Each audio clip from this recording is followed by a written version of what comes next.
Ya,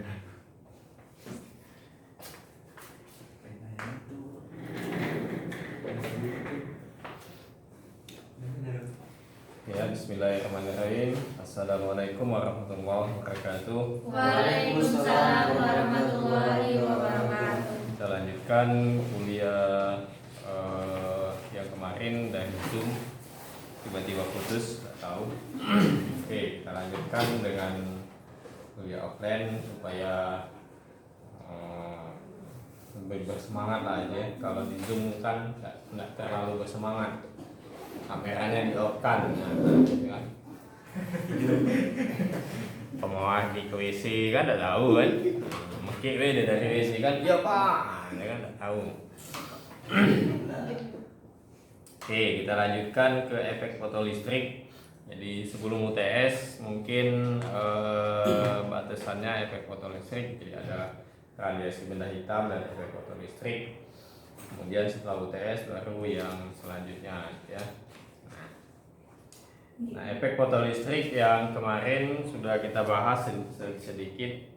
Jadi ini merupakan salah satu gejala yang pada waktu itu tidak bisa dijelaskan dengan hukum fisika yang ada ya. Nah, karena pada saat itu hukum fisika menganggap bahwa cahaya itu adalah bersifat sebagai sebagai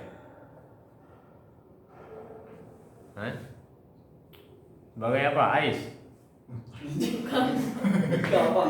Oh, tiga. Sebagai apa tiga? Sebagai cahaya sebagai gelombang. Nah, itu ya. Baru minggu kemarin. Oke, jadi dengan menganggap cahaya sebagai gelombang, maka efek fotolistrik tidak bisa dijelaskan dengan hukum fisika saat itu ya. Nah, artinya perlu sudut pandang lain terhadap cahaya supaya bisa menjelaskan gejala efek fotolistrik itu. Nah, sederhananya efek fotolistrik itu kemarin adalah peristiwa terlepasnya elektron dari permukaan logam yang disinari dengan cahaya monokromatis, gitu ya. Nah, jadi itu efek fotolistrik. Jadi peristiwa terlepasnya elektron dari permukaan logam yang disinari dengan cahaya monokromatis ya. Walaupun peristiwa terlepasnya elektron itu selain efek fotolistrik ada emisi termionik dan emisi lanjutan ya. Nah, yang kemarin. Nah, skemanya efek fotolistrik kemarin digambarkan kalau pakai zoom harus gambar, kalau pakai zoom kamera di off kan, itu masalahnya.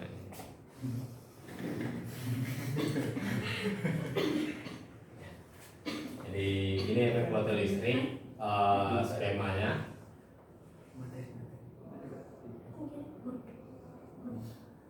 Jadi ini ada plat, sebut saja ini plat katoda, kemudian ini ada plat anoda, ya.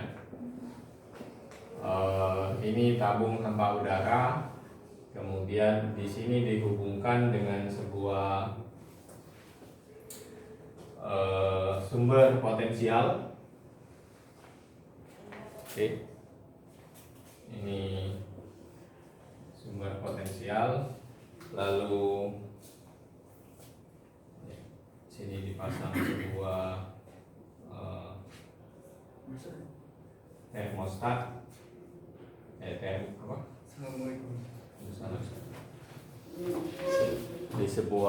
Dipasang sebuah potensiometer. Mau dia kenapa sudah mau sih?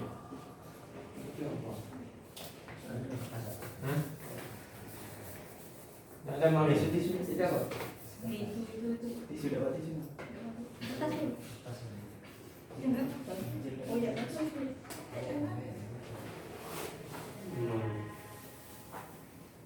ada nggak?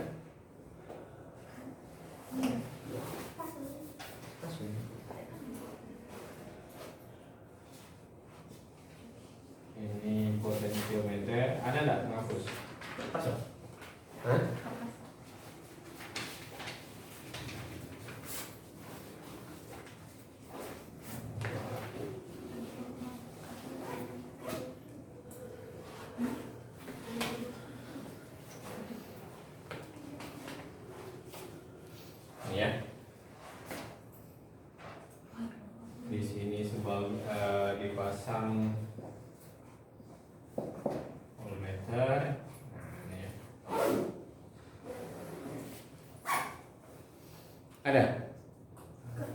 Coba. Aing kayak gimana tuh? Jilbab. Nah ini ya. Nah, jadi ketika apa? Ketika cahaya monokromatis disinari ke plat katoda, maka akan ada elektron. Akan ada elektron yang terlepas. Nah, dia bergerak menuju anoda ya. Yang bergerak menuju anoda. Nah, ketika sampai di anoda terjadi yang namanya arus fotolistrik. Ya. Nah, di sini akan jadi ada arus fotolistrik. Itu skema yang digunakan Skema yang digunakan untuk gejala efek fotolistrik ini. Di terlepasnya elektron permukaan logam ketika disinari oleh cahaya monokromatis ya. Cahaya monokromatis.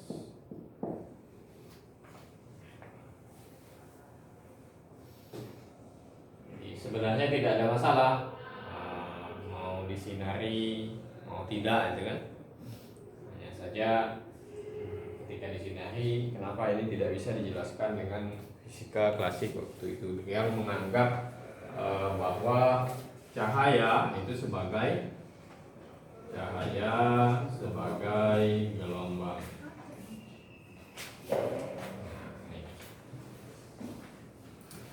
Nah, lanjut. Kalau bisa materi hari ini selesai. Nah, ada beberapa yang diperoleh dari percobaan ini. Nah, karena elektronnya dari katoda ke anoda dia bergerak, maka untuk melihat atau ya untuk menghitung lah ya, jadi untuk menghitung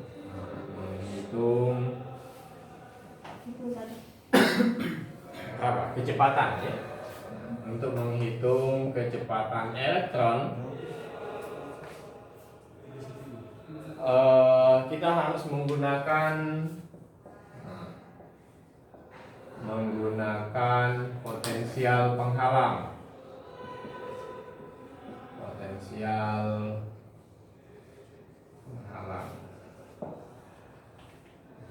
Ada elektron yang bergerak ke sana, tapi tidak tahu berapa kecepatannya. Nah, untuk mengetahui maka logikanya ya sudah kita buat potensial penghalang, kemudian kita deteksi berapa energinya, itu ya. Nah, besarnya energi kinetik maksimum yang dimiliki elektron itu sama dengan EV. Nah, jadi besarnya energi kinetik maksimum, kan tadi elektron elektron bergerak ke sana, kita tidak tahu berapa kecepatannya. Nah, supaya tahu, di sini kita kasih sebuah potensial penghalang ya. Nah, potensial penghalang ini akan menghambat elektron, bahkan menghentikan dia. Ya, ini potensial penghalang. Nanti ada lagi ini potensial stop. Ini yang digunakan untuk menghentikan. Jadi potensial penghalang ini bisa disetting,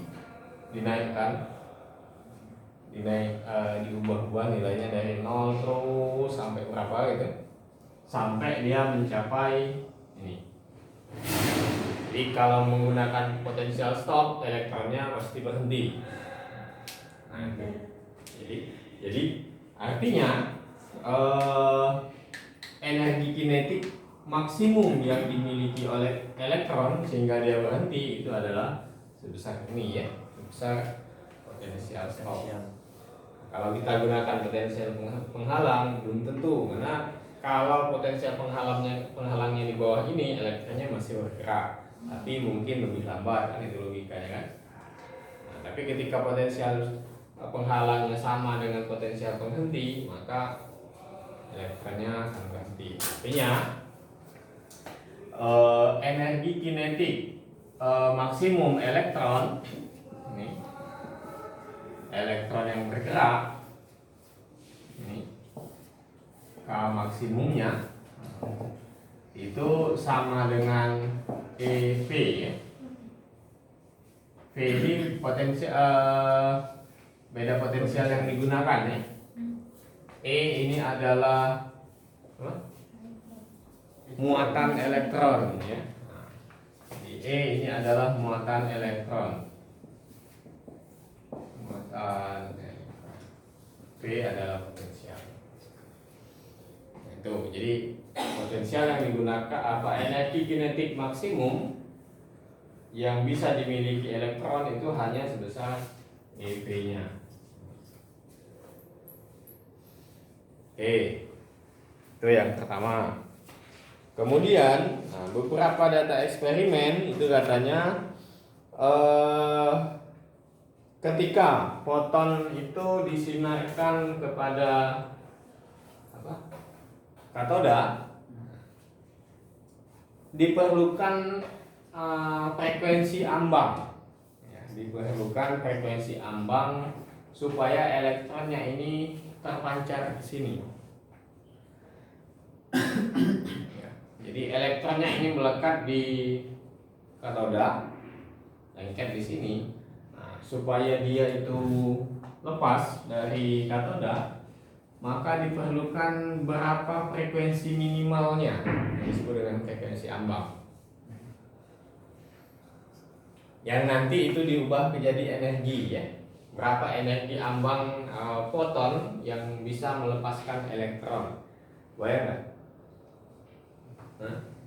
Mahdi, aku cek susah bernapas itu. Lepas dulu masker, cuma susah bernapas.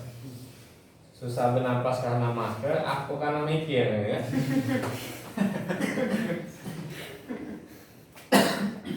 Kalau lu susah bernapas karena masker, lepas masker gitu. Kalau susah bernapas karena mikir, lepas kepikiran gitu kan. Gak usah mikir lagi.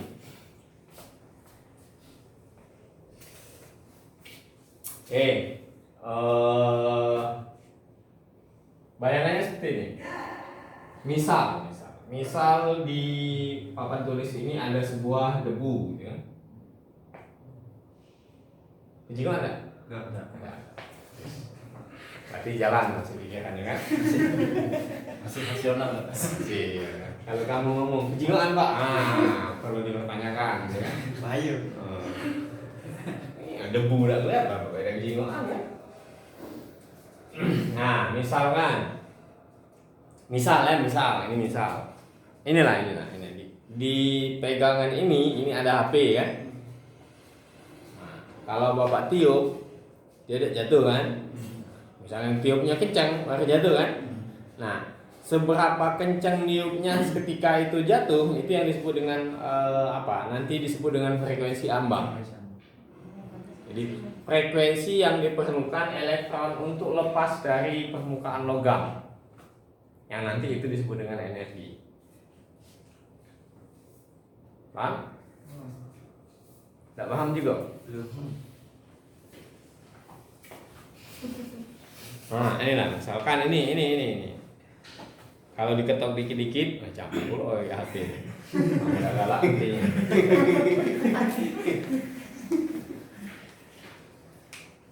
Misalkan di sini ditempel sesuatu di sini, kemudian kita ketok pelan-pelan, dia tidak jatuh, tapi ketika agak kuat, mungkin baru dia jatuh. Nah, ketika artinya frekuensi, misal ketokan pertama nilainya 5, itu tidak jatuh. Ketika dinaikkan jadi 6, nah, baru dia jatuh. Nah, itu disebut dengan frekuensi ambang ya. Jadi frekuensi yang diperlukan elektron supaya lepas dari permukaan logam. Berhenti. Ya. Nah, jadi untuk melepaskan elektron dari katoda ke anoda diperlukan sebuah frekuensi ambang. Itu fakta-fakta eksperimennya ya. Kemudian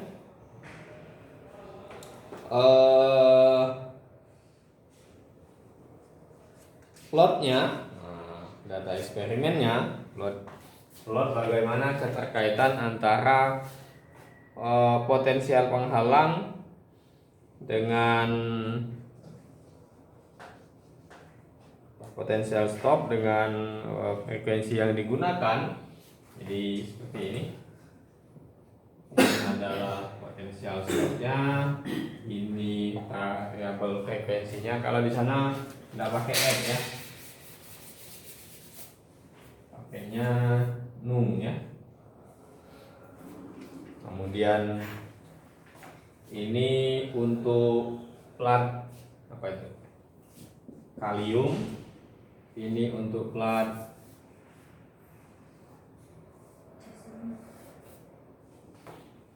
cesium.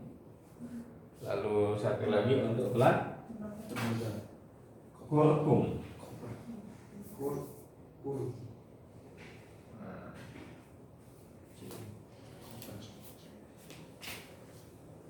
Itu ya. Ini adalah potensial stopnya. Ini adalah frekuensi ambangnya. Nah, jadi untuk setiap, jadi misalnya di sini diganti platnya itu adalah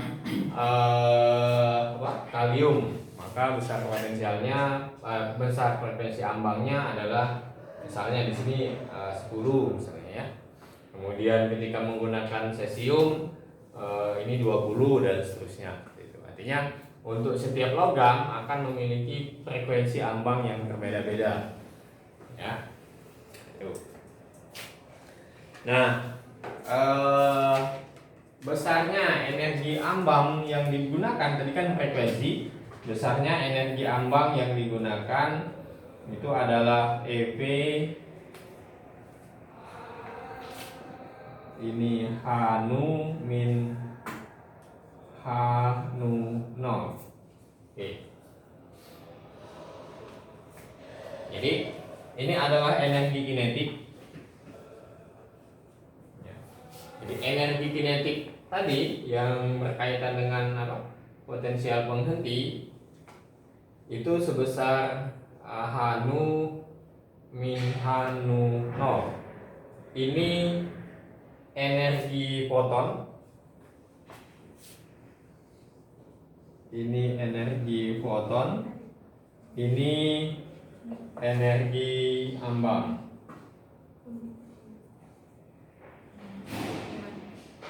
Ya. Yang ini energi kinetik.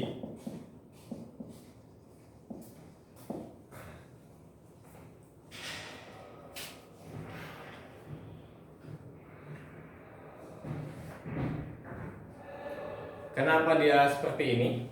Kenapa energinya adalah energi kinetiknya tiba-tiba berubah seperti ini? Kan tadi ini ya. Jadi ini adalah energi kinetik maksimum maksudnya ya.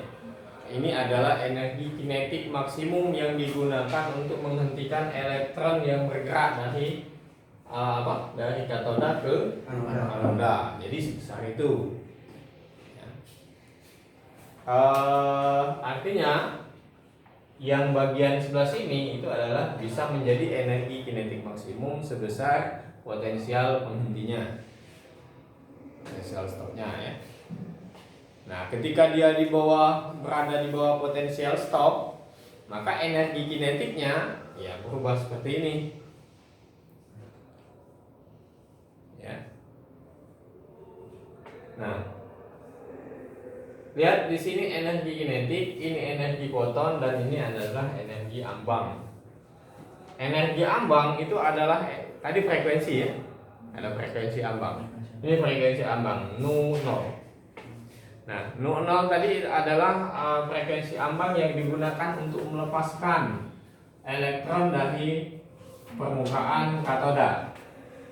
Dia makanya tadi Bapak bilang nanti jadi energi. Nah, ini setelah dikalikan besaran H, maka dia berubah jadi energi. Yang nanti H ini, nah ini disebut dengan konstanta Planck yang kemarin.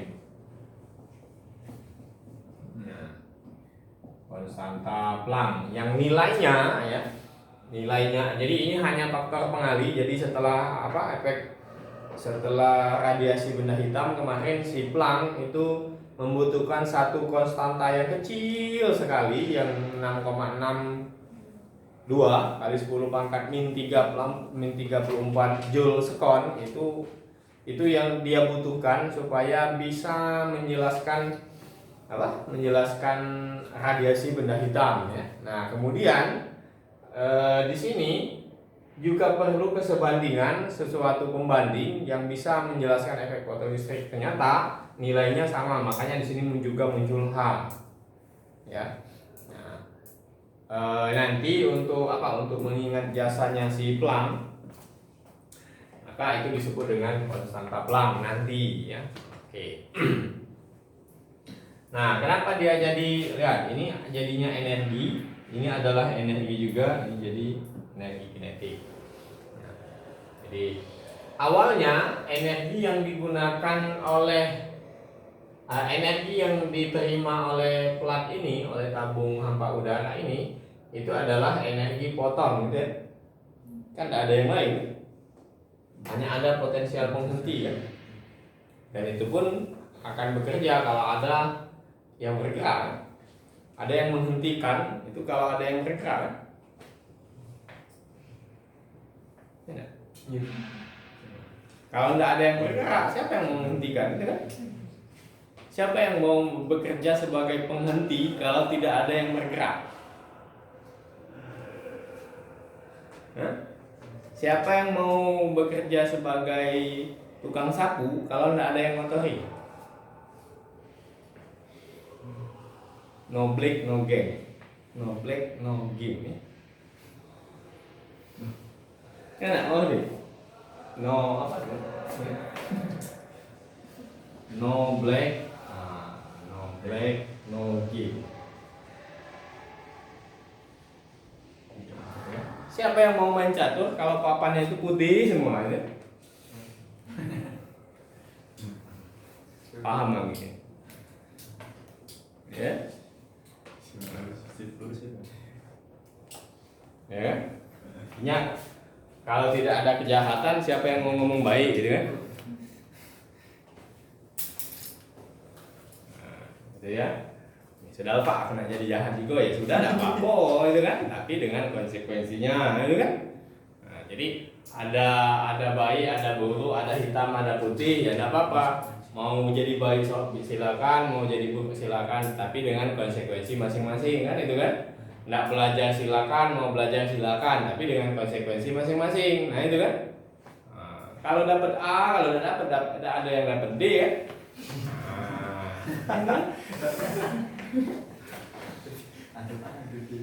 Iya lah. Dapat D kalau soalnya Pak. Kalau dapat D kalau ulang kalau.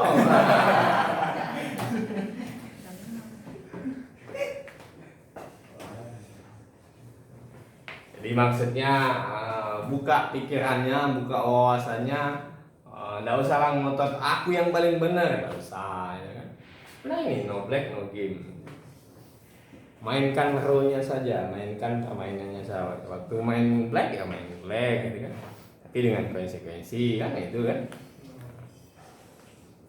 Mau apa? Mau main putih, tapi dengan konsekuensinya juga gitu kan. Kalau mainnya di putih katakanlah baik semua ya, ada juga efeknya, jangan dibilang nggak ada kan. Merasa paling baik, merasa paling bersih, merasa paling suci itu kan, paling bagus itu kan. Nah ketika sedikit saja jatuh, wah itu sudah kolab gitu. Nah itu kan. Misalnya dalam permainannya selalu dapat A terus gitu kan. Kuliahnya dapat A terus. Nah, ketemu fisika kuantum dapat D, nah langsung stres dia. Karena tidak biasa dapat D kan. Nah, kalau biasa biasa wah dapat D ulang juga. Nah, gitu kan. Nah, itu. Tapi kalau yang biasa dapat D kan, ya, konsekuensinya D kan. Usaha dapat A gitu kan. Kalau waktu dapat A, oh cak ini dapat A ya.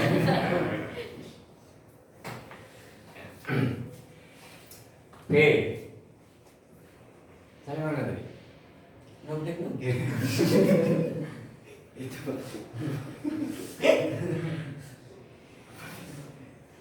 Kalau ada kata yang bergerak, iya. Oh ya. Ada yang bergerak. Kalau tidak ada yang bergerak, potensial penghenti maka tidak akan berfungsi, gitu ya. Makanya ini diperlukan ketika ada elektron yang bergerak. Nah, untuk menggerakkan elektron ini dia akan bergerak tadi setelah terpancar dari permukaan. Setelah terpancar dari permukaan logam maka dia akan bergerak, gitu kan? Nah, untuk terpancar atau terlepas dari permukaan logam maka diperlukan sesuatu untuk melepaskan elektron itu kan? Nah, yang sesuatu tadi adalah frekuensi yang dibawa oleh si cahaya monokromatis yang nanti dikonversi menjadi energi. Ya. Nah, jadi ini awalnya itu sebenarnya adalah ini. Nah, energi foton. Jadi ini adalah energi yang dibawa oleh foton. Nah, sebagian digunakannya untuk melepaskan elektron. Nih. Hah? Ya, ini energi ambang.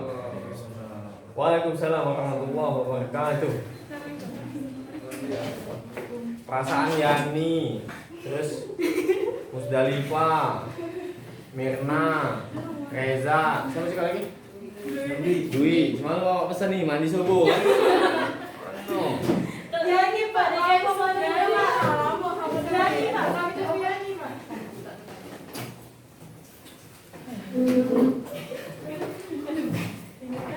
Oke, tidak apa-apa lah. Terima kasih ada yang terlambat. Kalau tidak ada yang terlambat, tidak ada yang duluan.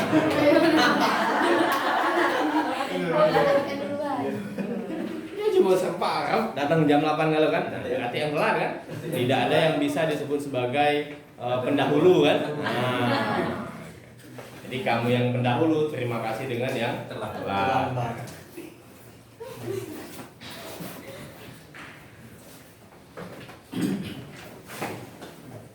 lupa lagi. Energi proton. Oke. Jadi energi yang digunakan oleh energi yang dibawa oleh foton, nah, pertama dia bawa energi 10. Nah, ada 7 digunakannya untuk melepaskan elektron. Sisanya berapa lagi? 3. Nah, 3 itu adalah energi kinetik yang digunakan oleh elektron untuk bergerak dari sini ke sini.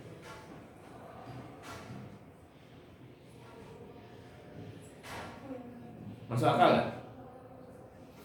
Masuk kan tinggal tuh di bro. Nggak usah jenguk rumusnya, Apa sih? Harus. Nggak usah pakai itu, nggak usah pakai.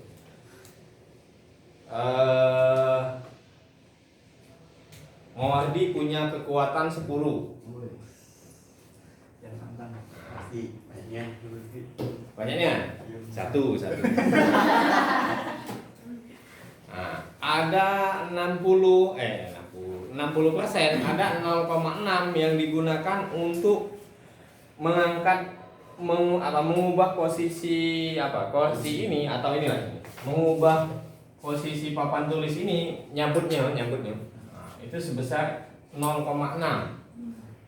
Berapa sisa energi Mawardi? 0,4 itu digunakan Mawardi untuk mengangkat ini, memindahkan posisi ini dari sini ke belakang. Ya, bisa? Nah, energi yang awal Mawardi tadi itu adalah energi foton. yang 0,6 untuk melepaskan ini tadi itu adalah energi ambang. Nah, sisanya itu digunakannya untuk bergerak dari depan sini ke belakang, itu adalah energi kinetiknya. Udah kan? Nah, jadi tidak usah dihafal. Jadi rumusnya ini Bapak ubah, tidak usah mengikuti yang di buku, bahwa energi yang dimiliki oleh foton itu adalah energi yang apa? Digunakannya untuk melepaskan elektron, ya kan? Sisanya digunakan apa? Elektron untuk bergerak. Ini energi kinetik. Energi kinetik elektron. Nah, ya. Kalau tadi itu sama dengan energi kinetik elektron itu sama dengan anu min anu nol. Sama enggak atas dengan bawah? Sama enggak? Ya, sama enggak ya? Hah? Ini ya? Beda, Tapi sama. Sama baik. Sama saja itu. Maklum kerja Bapak datang karena telat kan? Sama? Nah, itu ya. Oke. Jadi untuk memahaminya bagaimana si elektron itu bisa bergerak dari katoda ke anoda.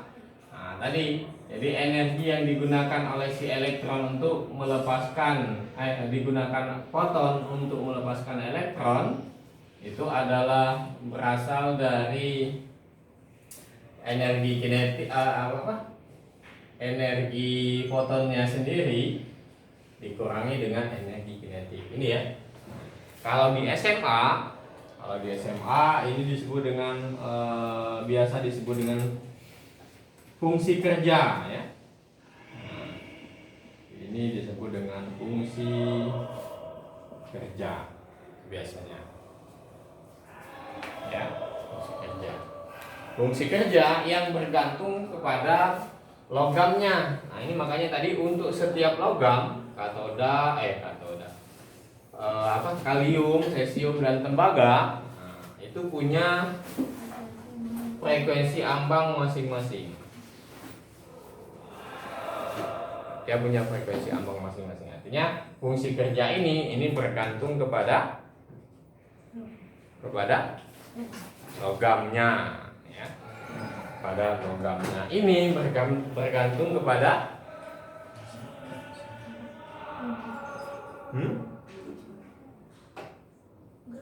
energi fotonnya bergantung kepada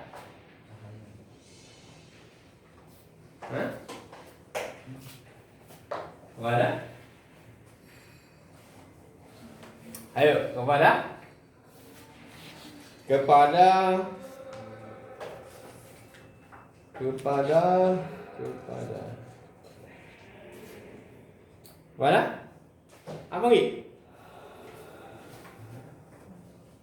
Yani kepada siapa? Hah? Muzdalifah. Kepada ini ada enggak besaran lain? Apa? Nah, ada apa saja yang berubah? Kemungkinan berubah. Hanya apa hanya? Tadi apa?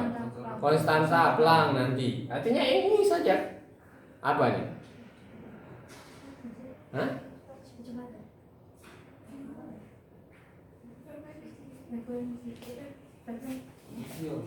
Apa?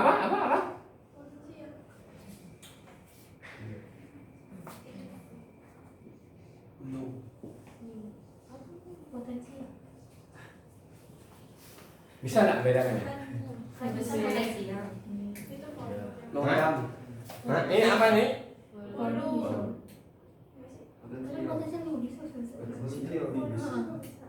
Ya boleh. Di sekarang kita tidak bicara ruang ya. Jadi potensial, oke ya. Ini nu. Ini kecepatan V ya. Ini nu ya, nu.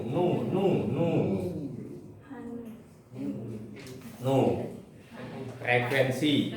Nah, jadi yang bagian ini hanya bergantung kepada frekuensi. Frekuensi mana? Frekuensi sinar yang digunakan. Ya. Frekuensi cahaya monokromatis yang digunakan. Ada cahaya polikromatis, ada cahaya monokromatis. Minggu kemarin rasanya Bapak suruh itu apa itu cahaya monokromatis? Hah? Satu warna dan satu panjang gelombang. Nah, contoh apa? Contoh cahaya monokromatis.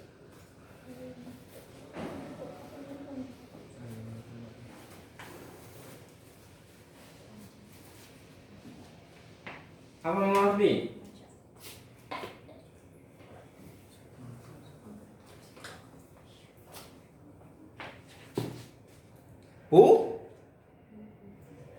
Cahaya putih. Hah? Cahaya merah dan Putih. Merah dan ungu. Hah? merah jingga, merah kuning, Terus apa lagi? merah jingga kuning, Mejiku hibi. biru, Putih nggak beda anu? Hah? Putih? sama hitam.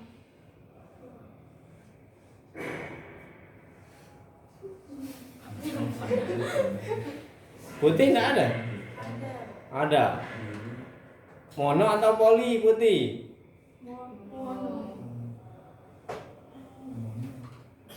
Oke lah, nanti cari ya itu ya.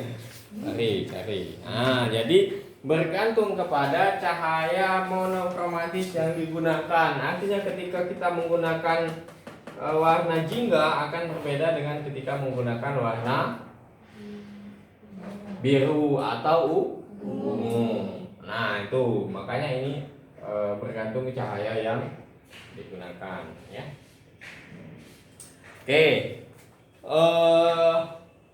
Ini energi kinetik. Nah, ini bergantung kan ini energi sisa kan? Nah, berarti dia bergantung kepada berapa besar energi ambangnya dan berapa besar ini kan? Kalau energi ambang ini sama dengan energi foton, apa yang terjadi?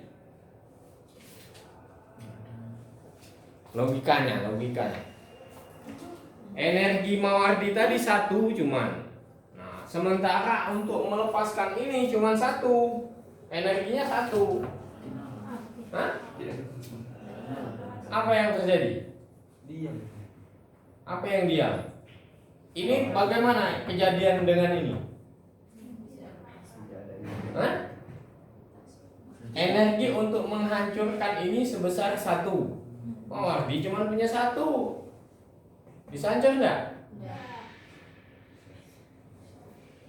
Rusak. Awak diam tuh. Hah?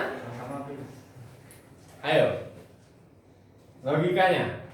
Ini besarnya untuk misal energi ini kekuatannya 1. Energi Mawardi 0,5. Hancur enggak? Enggak, itu kan? Ketika energi Mawardi 0,9 hancur enggak? Ketika energi Mawardi 1 hancur enggak? Hancur kan? Bisa enggak Mawardi mengangkat ini ke sana? Tidak. Karena sudah hancur.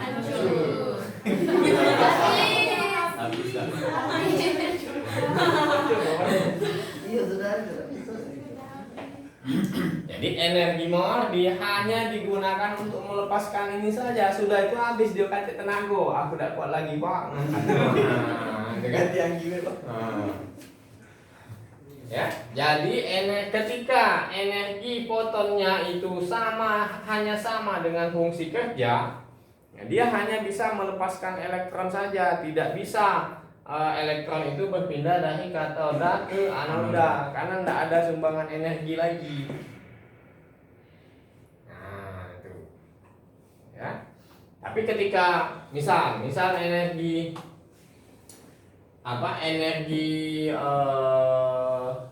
fotonnya itu 11 misalkan, energi kinetiknya 10, sisa 1 kan?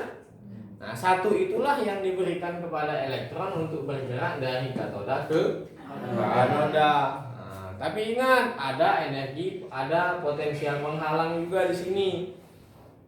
Nah, itu ya. Kalau misalnya potensial penghalangnya kita tiadakan, maka itulah energi yang digunakan si elektron bergerak dari sini ke sini. Terserah dia nak sampai apa tidak. Pokoknya itulah energi sisanya. Ladilah kau bergerak dari nak sampai nak tidak, terserah. Nah, itu kan. Nggak tahu sampai atau enggak. Ketika dia sampai di sini baru terjadi arus fotolistrik, baru kelihatan gejala efek fotolistriknya. Kalau enggak kelihatan, nah, jadi misalnya ini tadi frekuensi ambangnya 10, ini 11. Nah, dia logikanya elektronnya lepas kan? Nah, sisa 1 dia akan ke sini kan? Tapi tidak kelihatan arus fotolistriknya, artinya elektronnya tidak sampai ke sini kan? Nah, itu. Jadi misalnya energi yang dibutuhkan elektron untuk sampai ke sini itu adalah 2 misalnya. Tadi kan cuma sisa 1 kan? Nah, mungkin setengah jalan sudah lemas dia, tidak baca jalan lagi kan? Yang antri lagi dekat ya. Nah, itu ya. Ketika cahaya monokromatis di bawah frekuensi ambang frekuensinya, maka elektron tidak terlepas. Ya, elektron tidak terlepas. Nah, itu dari sini ya. Oke, kita lanjut ke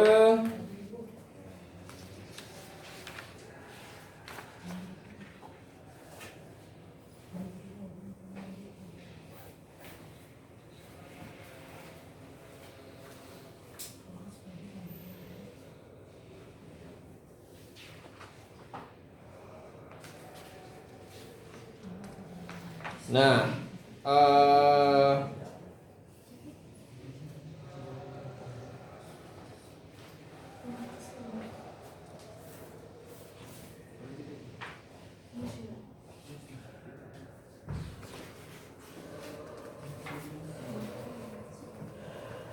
kemudian ada gejala lain. Nah, gejala lain dari yang teramati ya, yang teramati dari data eksperimen. Jadi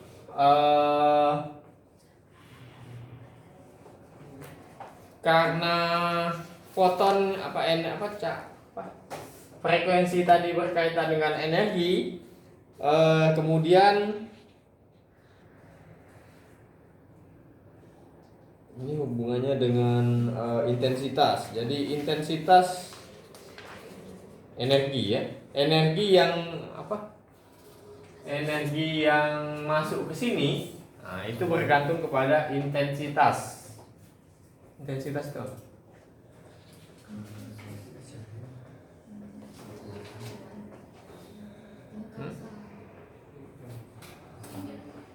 intensitas.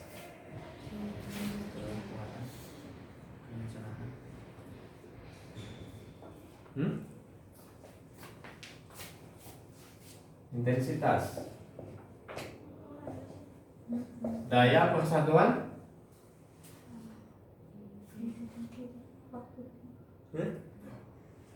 waktu.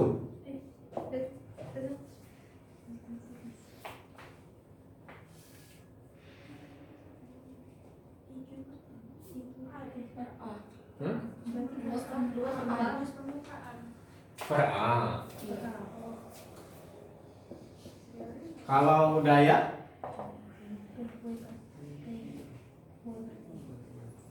energi persatuan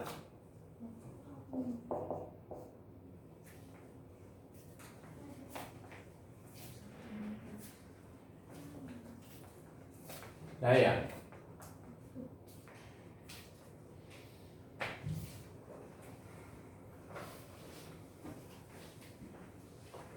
Mawardi punya energi 10. Jadi ada misal kekuatan energi maksimum Mawardi itu misalnya 10. Itu adalah energi yang paling tinggi gitu kan. Tapi untuk memindahkan barang dari bawah ke lantai 3 itu butuh waktu 1 hari. Hah? Jadi daya itu adalah per waktu gitu ya. Jadi energi setiap satuan waktu gitu kan. Kalau waktunya lama, nah misal 10 ini 10 tadi, ini 1 hari misalnya. Dibandingkan dengan 10 dibagi 1 detik, mana yang lebih besar? Nah, berarti daya yang paling besar itu adalah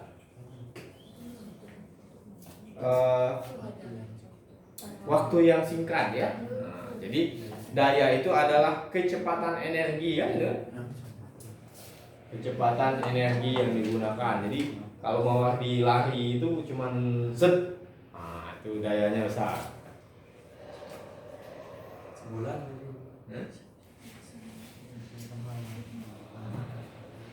Oke ya. Nah, lihat di sini. Jadi ini sama dengan E per T A ya. Nah, ini tadi adalah energi yang di dalamnya itu ada H nu. Nah, artinya frekuensinya itu bergantung kepada intensitasnya ya. Nah, jadi frekuensi energi yang yang digunakan di sini yang diterima oleh si katoda untuk melepaskan elektron itu bergantung kepada intensitas dari cahaya yang digunakan. Ya. Itu ya. Terus ada beberapa gejala lain. Ini yang eksperimen. Ada beberapa gejala lain, tidak ada waktu tunda antara penyinaran sampai terjadi arus fotolistrik. Nah, ini yang perbedaan yang sangat kontras ketika dibahas dengan menggunakan konsep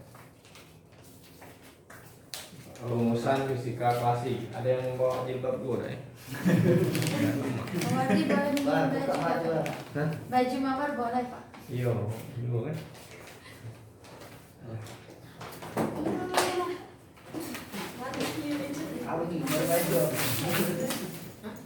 Sudah latih? No, Anggi ini diem-diem baik. Hah? Ini yang apa? Tapi tak kati balasan A ini ya.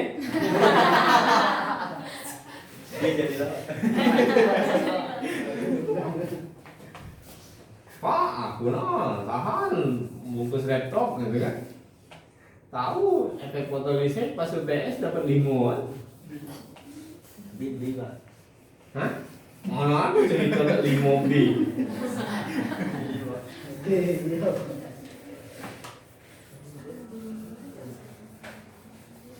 Iya, pasti no.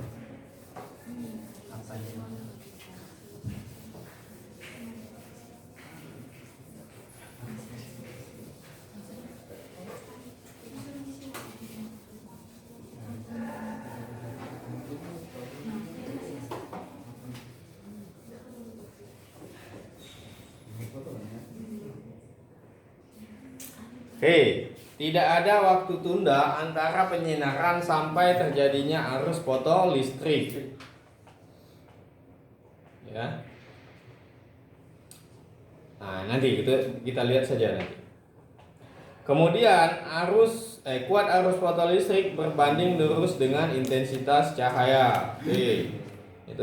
Ini fakta-fakta eksperimen ya. Nah, kemudian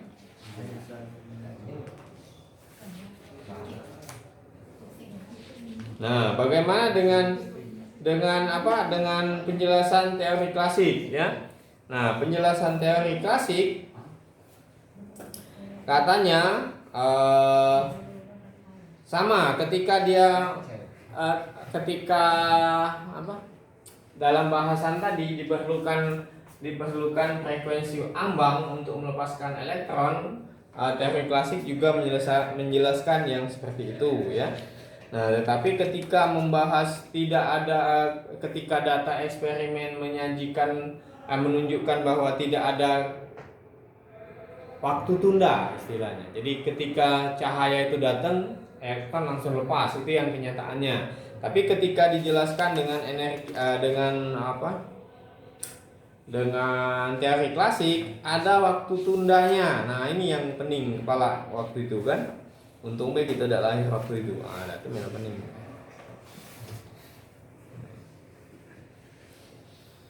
Jadi misal di halaman 39 itu ya, contoh 21. Sumber cahaya titik berdaya 1 watt dinyalakan di depan lempengan natrium pada jarak 1 meter. Energi untuk melepaskan elektron dari permukaan natrium itu sebesar 2,1 elektron volt. Nah, kalau misalnya luas permukaan efektif dari mana elektron mengumpulkan energi berupa lingkaran yang jari-jarinya seorde dengan ukuran atom, berapa waktu yang diperlukan oleh elektron untuk mengumpulkan energi dari cahaya hingga mampu melepaskan diri dari permukaan logam. Nah, ini analoginya. Jadi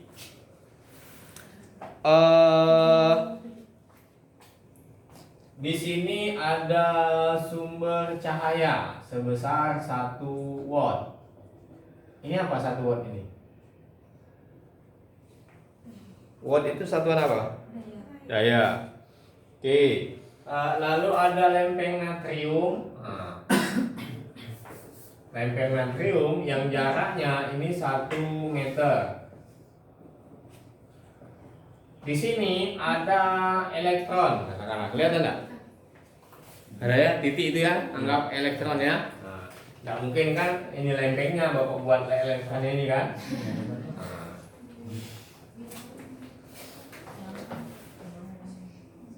Nah, misal kan elektronnya nempel di sini kan. Nah, misal kita anggap ya, misal dengan anggapan kan kita tidak tahu juga bentuk elektron itu seperti apa. Bulat itu hanya perkiraan model elektron saja seperti itu kan. Muatannya negatif itu hanya model saja. Atom H2O bulat-bulat hanya model saja ya. Nggak ada tahu yang semakin dicek macam itu nih kan, dipecah lagi nggak juga tahu. Semakin dalam lagi maka cuman bentuk gelombang-gelombang. Ya kan? Ada di film apa itu?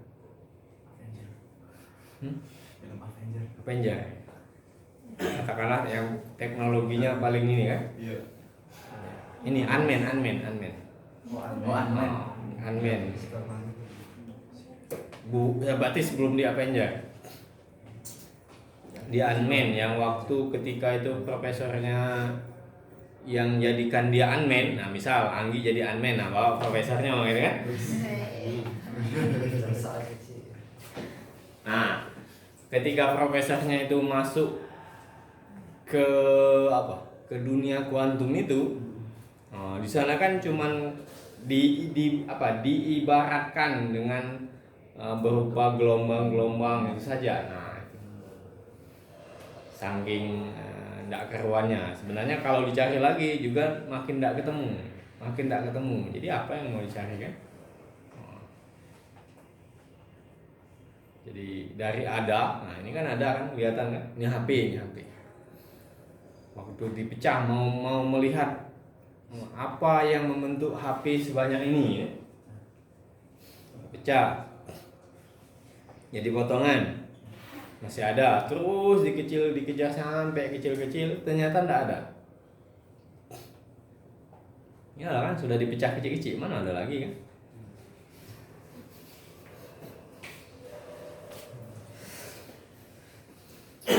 Jadi elektron, dimisalkan, karena tidak ada. Kalau tidak tuh cak mana kita nak mempelajari elektron segala kan? Oke lah, kita sepakati, kita modelkan bahwa elektron itu bentuknya bulat. Nah itu kan, Nah, jadi jangan anggap itu memang bentuk elektron, enggak, itu hanya konsensus, kesepakatan. Oh ya sudah, kita pakai ini saja. Nah itu kan supaya mudah diceritakan, itu saja kan. Kalau enggak tuh cak mana nak nyeritakannya. Nah, konsensus, kesepakatan bahwa oh kita anggap elektron itu bulat. Nah, kenapa bisa dianggap bulat? Karena itu yang paling memungkinkan dari kebingungan tadi kan. Kebingungan, ya sudah kita ambil ini. Walaupun juga tidak sepenuhnya benar. Ya sama, yang lain juga sama. Model-model tata surya itu kan hanya model. Nah, jadi jangan pernah Bapak share yang film apa itu, film The Principle.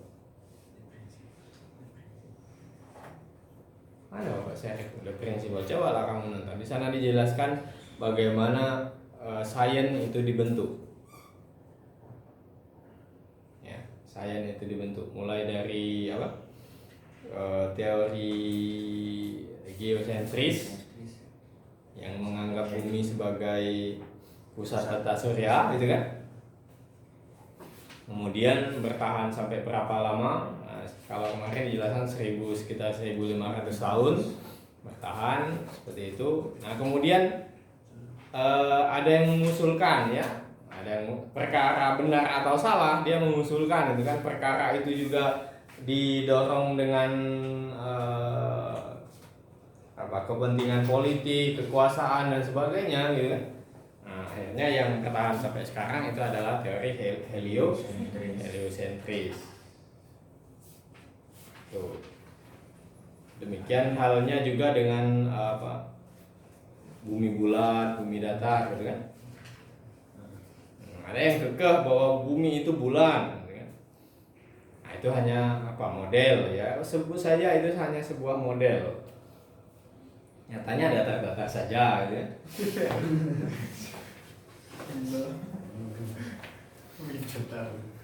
Artinya dalam satu model tidak semuanya bisa diceritakan dengan itu. Ada sesuatu yang bisa diceritakan lebih sederhana dengan sisi yang lain. Nah, itu, ya. Jadi itu kebenaran saya. Tidak ada yang benar-benar mutlak. Apalagi fisika. Nah, hari ini kita belajar fisika seperti ini ya. Siapa tahu nanti berubah lagi kan. Jadi tidak ada yang benar-benar mutlak. Pokoknya inilah Pak, sampai nak kiamat kakek cerita efek fotolistrik inilah. Enggak, belum tentu. Kalau kiamat besok, ya.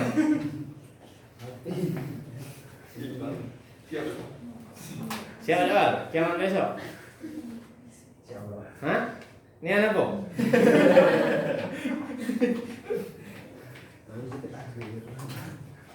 Ya? Jadi itu ya, jadi kita hanya mempelajari, pelajari saja. Nanti kalau misalkan ada pandangan yang lain, ya itu juga sudut pandang yang lain, tidak menutupkan kemungkinan juga benar, gitu ya. Tidak menutup kemungkinan juga benar. Jadi jangan juga ngotot, enggak, pokoknya fisika tuh lah yang paling benar gitu kan. Nah, enggak. Jadi ada berbagai sudut pandang yang tentang kebenaran, terutama tentang kebenaran ya. Bahkan benar itu sendiri ya kita tidak tahu yang sebenarnya itu yang seperti apa kan. Hanya mendekati perjalanan terus menerus untuk mendekati kebenaran itu saja. Nah, yang kebenaran yang hakiki kita tidak tahu. Bahkan mungkin setelah jadi benar kita tidak tahu bahwa itu benar atau salah itu kan. Serah anak bingung nak tidak ya.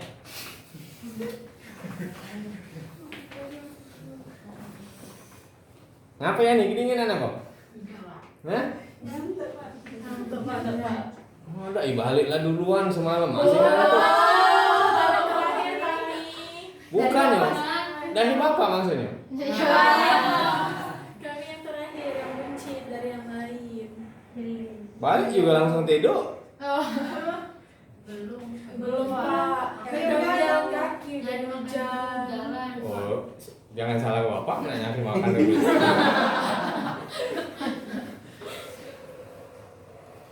Oke, balik ke sini. Jadi misalkan di sini ada sebuah elektron yang nampak itu bagian depannya. Misalkan sebuah ekar yang kelereng. Nah, yang bagian depannya sini saja, yang sebagian sebagian masuk di dalam tembok ini ya. Jadi hanya sebagian. Jadi yang keluar itu adalah sebesar jari-jari elektronnya. Nah, yang kelihatan di sini, ini hanya sebesar jari-jari elektron saja. Jadi dari lampu ini, sumber cahaya monochromatis ini disinari. Nah, yang bagian kena elektron yang di situ hanya sebesar jari-jari ini. Jadi luas daerah yang disinari oleh elektron itu adalah luas lingkaran dengan jari-jari elektron ini ya. Berapa?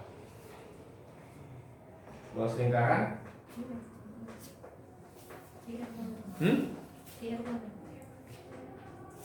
BR pangkat? Kan pangkat 3? Hah? Bukan 2 BR? Ya lah, anggaplah BR kuadrat ya. Jadi luas daerah yang disinari